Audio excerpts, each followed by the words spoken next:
জুলাই গণঅভ্যুত্থানে সংগঠিত মানবতাবিরোধী অপরাধের মামলার রায় ঘোষণার জন্য সাবেক আইজিপি চৌধুরী মামুনকে ট্রাইব্যুনালে হাজির করা হয়েছে। সোমবার সকাল 8:30টার দিকে তাকে হাজির করা হয়। বিচারপতি গোলাম মর্তুজা মজুমদারের নেতৃত্বাধীন 3 সদস্যের আন্তর্জাতিক অপরাধ ট্রাইব্যুনাল 1 এই গুরুত্বপূর্ণ রায় ঘোষণা করবেন।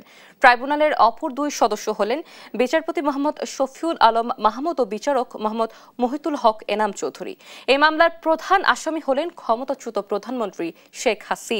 তার সঙ্গে অন্য 2 আসামি হলেন সাবেক স্বরাষ্ট্রমন্ত্রী আসাদুজ্জামান খান ও পুলিশের সাবেক এই মহাপরিদর্শক চৌধুরী আব্দুল্লাহ আল মামুন। তাদের মধ্যে শেখ হাসিনা ও আসাদুজ্জামান খান পলাতক এবং তারা বর্তমানে ভারতে অবস্থান করছেন।